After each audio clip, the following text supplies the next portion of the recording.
Assalamu alaikum warahmatullahi wabarakatuh. My brothers and sisters, we have a special guest tonight in African Youth Services. So many people are complaining about, I did not learn this when I was young, I did not get this and all those things. This brother is an example for all of us need to follow his footsteps. The reason we invite him, we can see the light on him, and all of us need to learn and not making excuses when it comes to religion, when it comes to the work, when it comes to helping the communities, when it comes to the involving and helping in a bigger societies. Brother Sufyan Isse, I really appreciate it. He's here with us in the studio. Thank you very much, my brother. I really appreciate it by you coming. As I said earlier, so many people are making excuses the way they grow up. I didn't get these opportunities, but I know a little bit about how you grow up and how you become the man you are. Can you tell and share with us a little bit about your background? Yeah, sure. So, I was born in Paris, near Paris, and at the age of 4 years old, it was a time that was not so good near Paris, like a lot of drugs and gangsters there, so it was not the best place at the time. So my parents decided at that time to go to an island, Caribbean island named Martinique, which is a French island, not far from Jamaica and Venezuela, in between, actually. And so this island was mainly Christian, and the access to knowledge was very poor. Islamic knowledge, Sharia, very poor.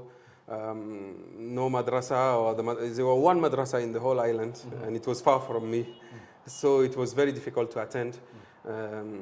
But alhamdulillah, so I grew up in this environment, being in the only, or the two of us were Muslim in the school. In the whole school? In the whole school. So that's, it teaches me about other religions, like Christianity and evangelists and other communities that was there at the time.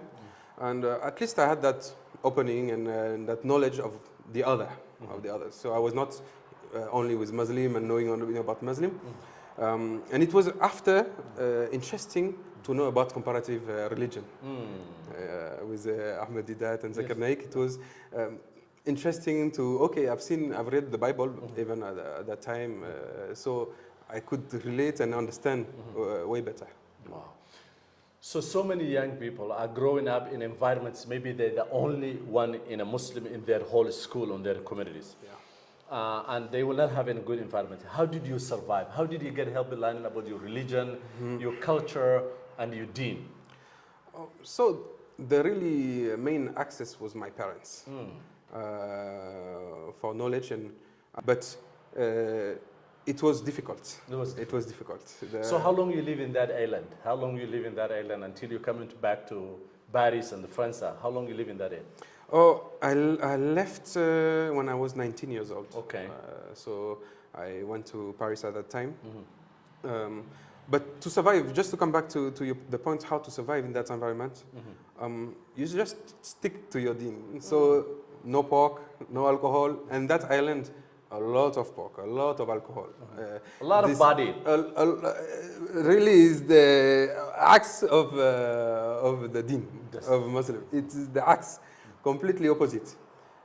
But alhamdulillah, because I grew up there, I didn't drop me there, and no, I grew up there. And my parents were teaching me, were keen, no pork, no alcohol, no, to pay attention even in the sweets, you know, in the sweets they put sometimes pork, yes, gelatin. Yes. So that they were very keen on it, to pay attention. And then, because my friend, I grew up basically with all people around me, so they knew me from being young to becoming like 19 years old. So it was not that difficult in that sense of people accepting me and accepting my limits as a Muslim. MashaAllah. So if I understand very well, you live in the island, everyone is body, and they're drinking, they drink alcohols, they eating porks and all those things. But you live in your limits and you stay there in your limits. Yeah. So you didn't melt it and go the Many times they will propose me, you don't want a small, when we are older, small champagne, you don't want, why you don't eat this, is okay, no problem, nobody is seeing you. Nobody is watching you.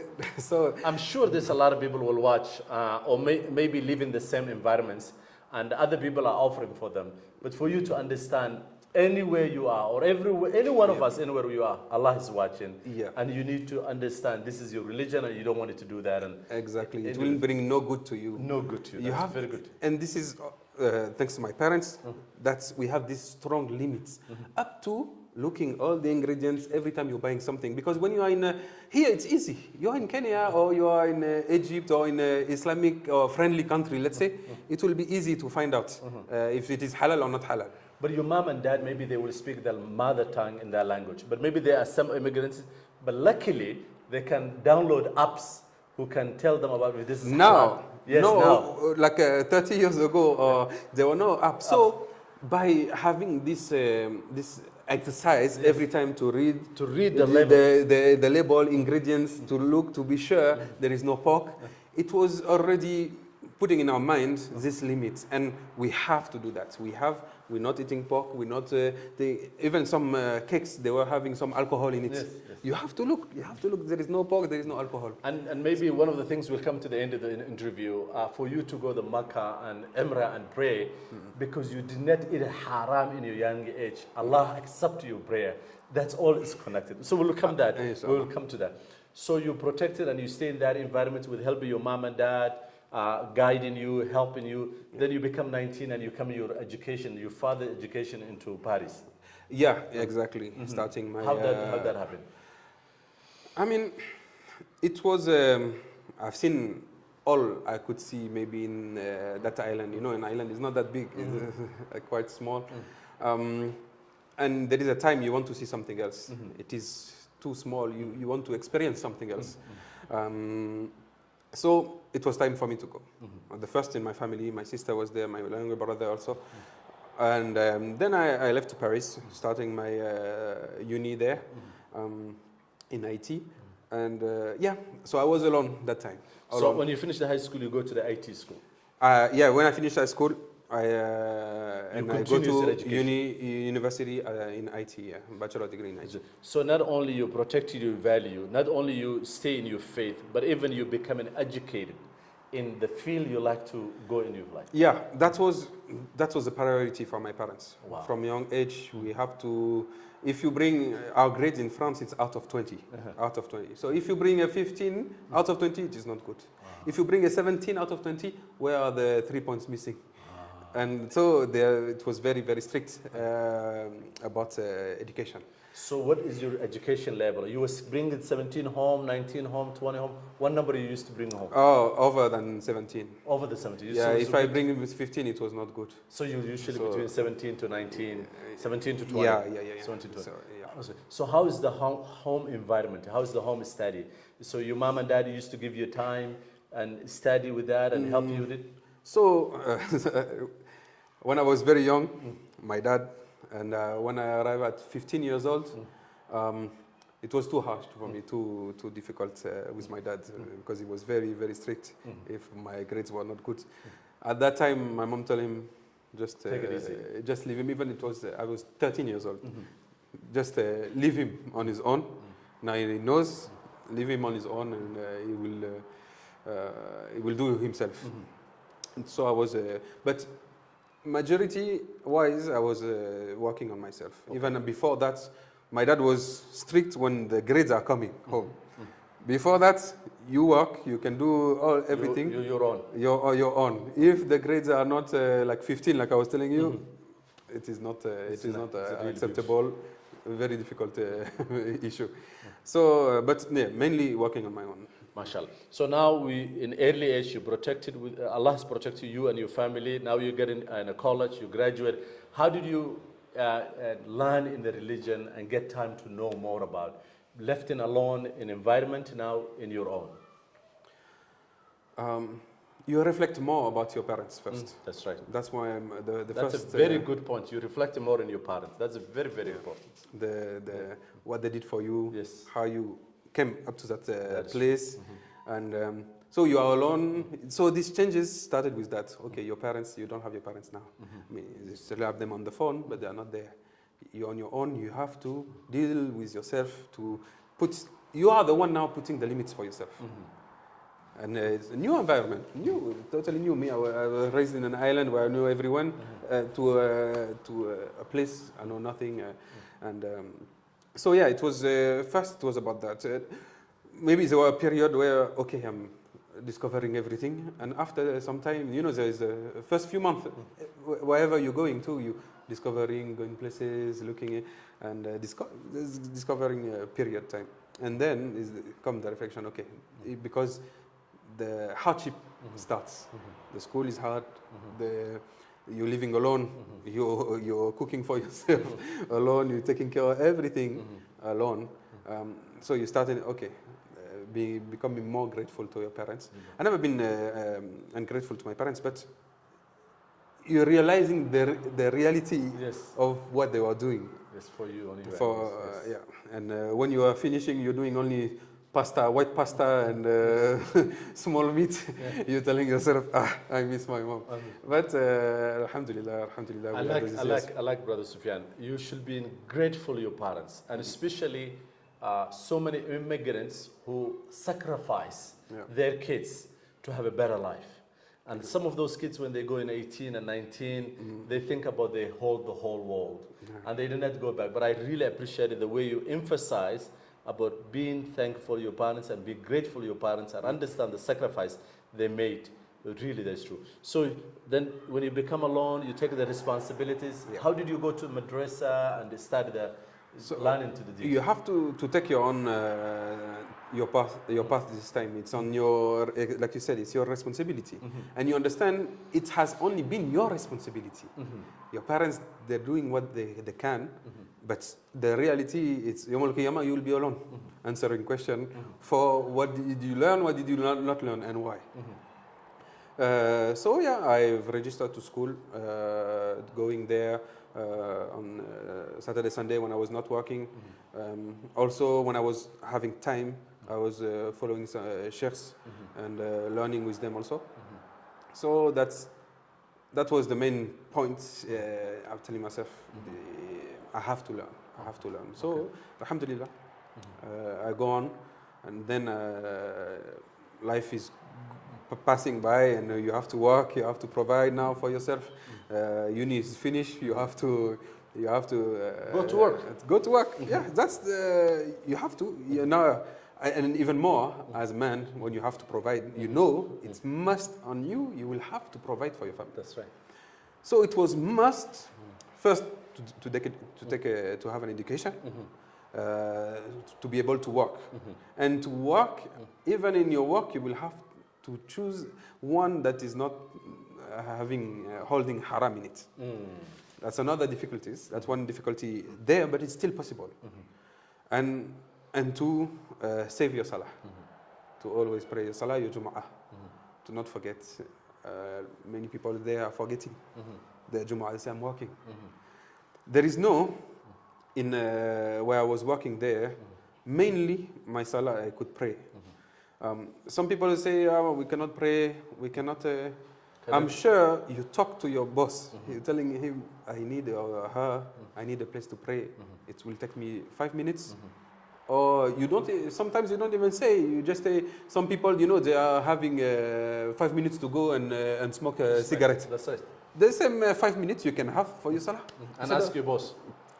The best is to talk to him. If he doesn't want to hear about that, they don't want to hear about that. It's okay. You arrange yourself. I'm going bathroom. You take it's 5 minutes salah. You're doing salah. You never have any problems. No. You always take your time to pray because it's your responsibilities, and you go there and you never have any problem. Alhamdulillah. Okay, mashallah. And even there were no masjid near, so I was working and there were no masjid near. I couldn't go to Jum'ah. But when there were masjid near, I was also to tell them I'm going to in this interview, so many of you are maybe in the same situations. You may be in a small city. I travel almost to 29 to 33 different states in America, and I meet different places, small cities in our communities who do not have masjids and all those things. This is in a testimony. You don't have to make an excuse. You can leave any conditions, still pray and have your deen and I really, really appreciate it. If you cannot, I did jobs when I couldn't find the job in my field.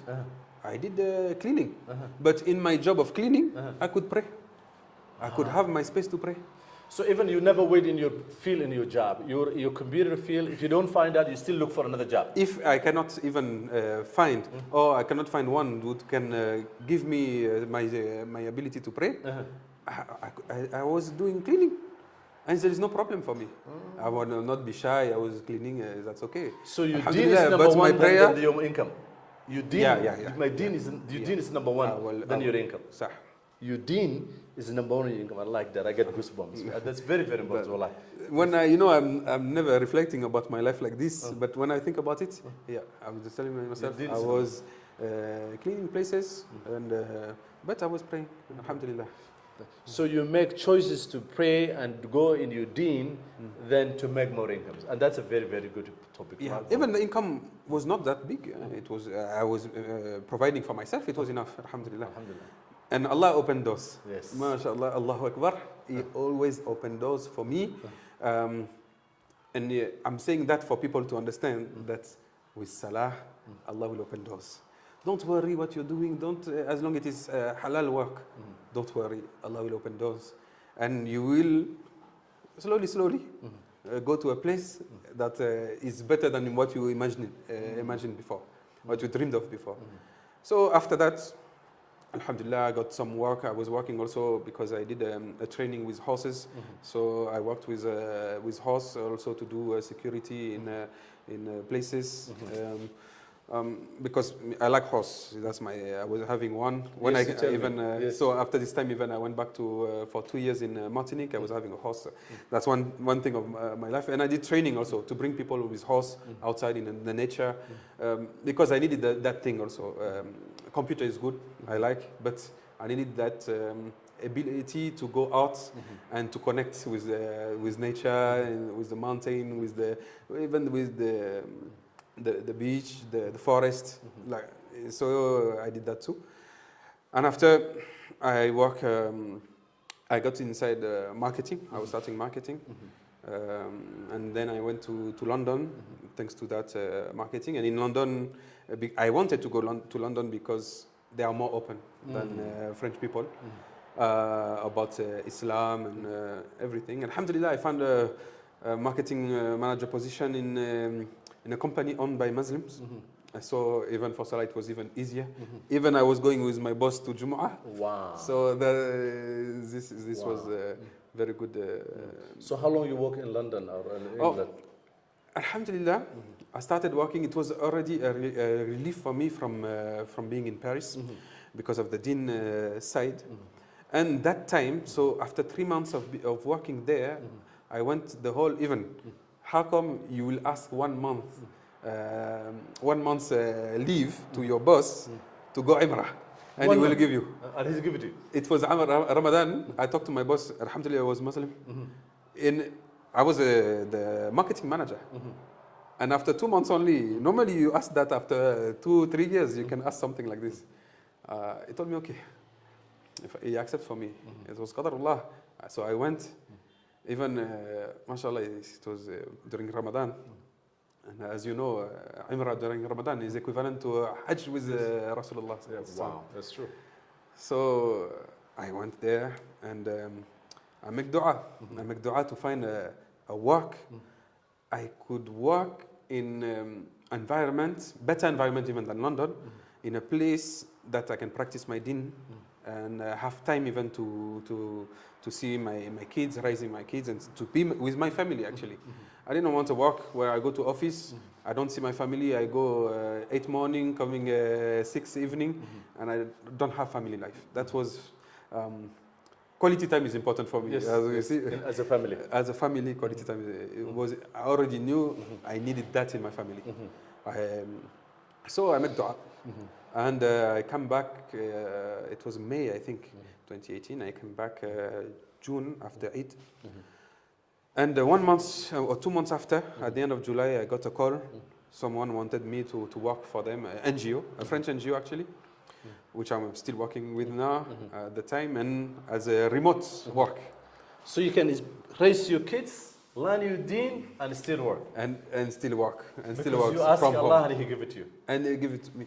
But with an Umrah, 1 month Umrah. Dua, Imrah, Salah, Jumu'ah, all that, keep them in your life. Inshallah, Allah will open doors. So that means if you remember Allah when you're in a difficult, or when you're in a good place, Allah will remember you when you're in. So Allah give you reward because you protected yourself in all those environments you're in, and when you go to Umrah, you ask Allah, He give it to you. I think it's first because of His Rahman Rahim. He's the one giving even maybe. So first is because of his kindness to kindness. After, Allah maybe decide because of this, it's up to Him. And I would love to keep that for myself. But if it can guide other youth for that, that would have been a good thing. But other than that, I would not tell these stories. Yes. Only to few. فأما بنعمة ربك فحدث. When Allah subhanahu wa ta'ala give you a blessing, you need to tell about others so they can expect it. Even when they're in difficulty, if they raise their hands, Allah will bless them. If I can be for that Yes. thing only, Yes. and they can make a dua because of this story, Yes. or go back to their salah Yes. because of this story. Really This story is special and absolutely is unique. So that means if you stay in the guidance of Allah subhanahu wa ta'ala, and Allah will give you and guide you where you ask Him and He will protect you. And that's a very, very good important, because I know being traveling so many places, a lot of young people who is in a pressure, so many pressure on it. And they need to stay and stay with their faith and in their culture and all those things. That's very, very important. So now you come here. Though you're here, you're going to be seeing so many people who are going different countries. And thinking about there's no work here, there's no. What can you tell those people? That's one thing that is heartbreaking a bit. Because they want to live a place where we have a lot of masjid. There are a lot of masajid here. You have a lot of madrasa. You have a lot of things that I was eager to have when I was younger. It is here. You have it. You just 2 steps. You have. If you are in Isli, you do 2 steps. You have masjid. Yes. You do 2 steps. You have madrasa or any kind of even knowledge. You can learn nahwa. You can learn. MashaAllah. You can find easily here. And especially when you're growing up, there was no madrasa. And here, these people, they have opportunities. Yeah. And with this, mashallah, in the Somali culture, what we can emphasize, the mom, mashallah, and the dads also, they are eager to push their children to go madrasa, to go duksi, to go tahfidh, to learn Quran at a very young age. It's a gift after good akhlaq, and Quran and good akhlaq as the best 2 gifts parents can give their children. And mashallah, in the Somali community, Quran has a very high position. And they should take advantage of that. There's no lot of advantage in that in the communities, and especially people who grow up in a lonely. But here you're saying your mom is taking you madrasa, you learn in deen in early age in your life. You have that already. You have those already in you. So when you go in, even alone, you know the Quran to pray, you know salat. Exactly. If you just practice small time, you still having the Quran in your heart, in your mind, when you're hafiz. So keep that, enjoy that as your youth, because you don't have that much responsibility. You only have to think about school and Quran, like madrasa and school. That's all.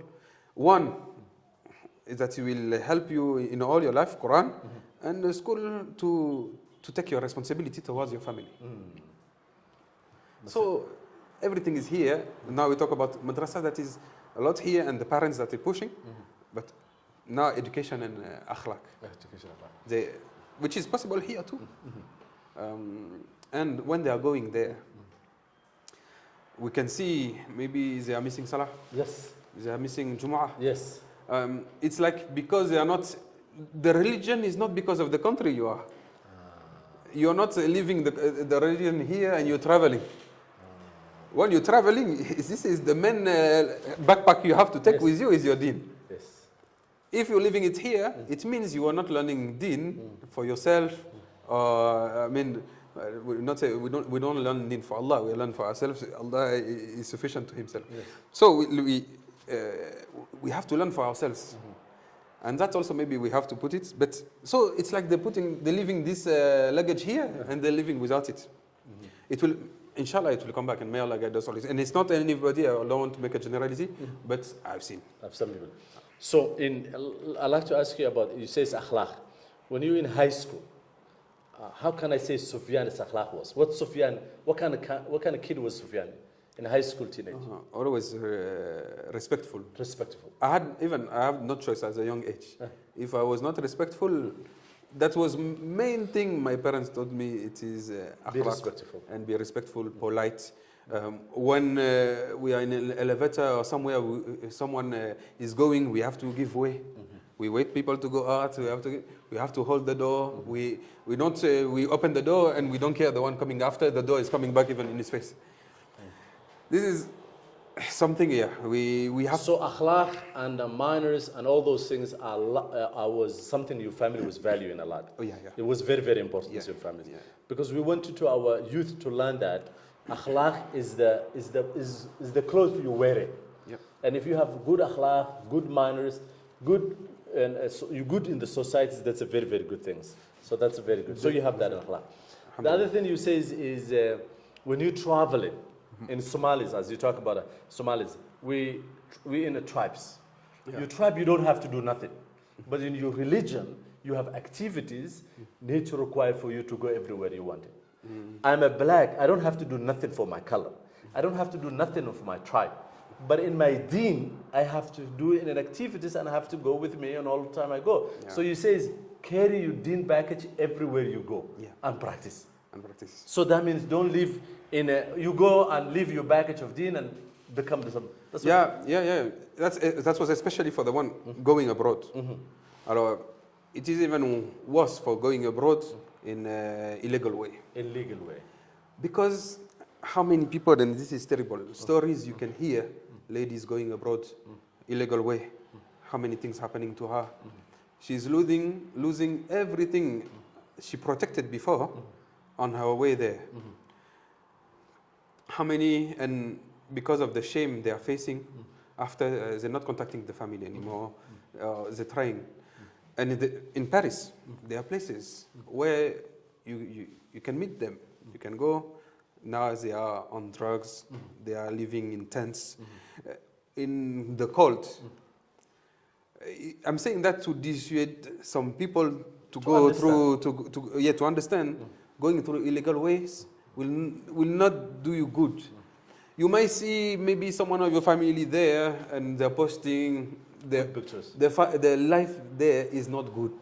Even if you have money. Even if you have money, the life there is not good. So do you think, and it's not like they're making millions. Maybe they're making some money. But I see more people here, millionaires in dollars, than there. So going there illegally, and going there breaking the laws, and being the burden in the society. That's even another case. Some people, they will go legally, but they will live on the money, on the welfare, on the money of the government, on the money of tax of people. It's like you're living on zakatul mal, if we were in an Islamic country. This is a shame. Exactly. And here you are not living like this. Maybe you are having something small, but you have your pride. Your pride was with you. You have your honor. Your honor was safe. Yes.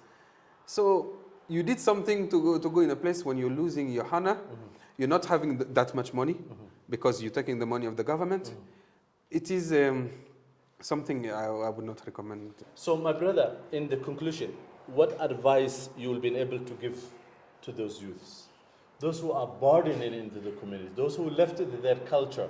What advice you will be giving?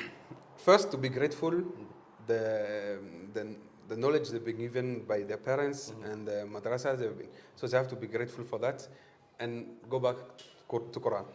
If they're far from it or the idea is far from it, just go back to Quran, inshallah. And if you don't have a project, if you're not strong in your deen, it's better to not go in a country that is not Muslim or Muslim friendly. It's better to avoid it because you're just putting yourself in danger. Your iman in danger, your akhirah in danger. Because too many temptations there.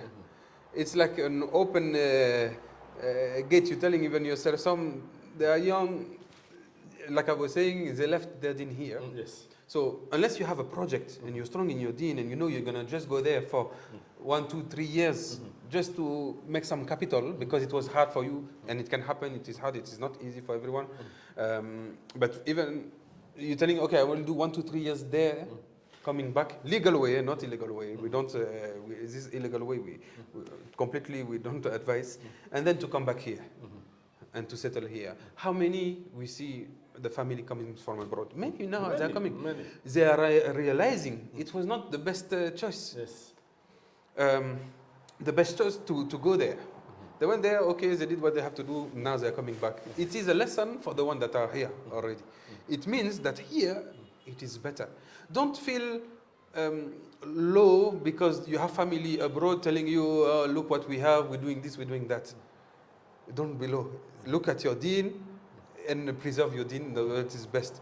Maybe because you don't know how their deen are.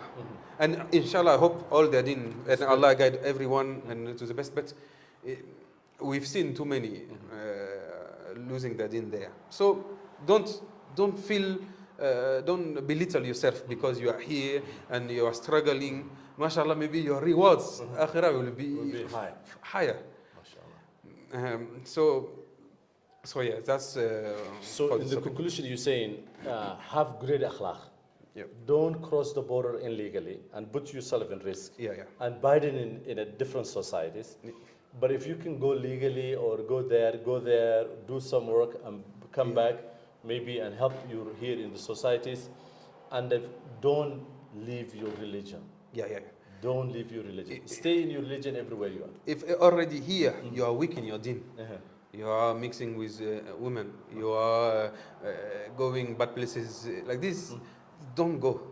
You will do worse than what we're doing here. It will be worse there. It will not help you with your deen. How come? Go in a country that is not even respecting Islam will help you in your deen. You have a project. You're strong in your deen. Being strong in your deen. Yeah. We are really, really appreciated about the example and the role model you're going to be in so many people. Living in island, only 2 Muslims going to the school, getting your religion, getting all the support your parents, and Allah bless your parents. You know, your parents help you. But when you grow up getting your religion, so many people getting great advices with that, and I really, really appreciate it. And Jazakallah khairan. Thank you very much. Thank you very much, brother.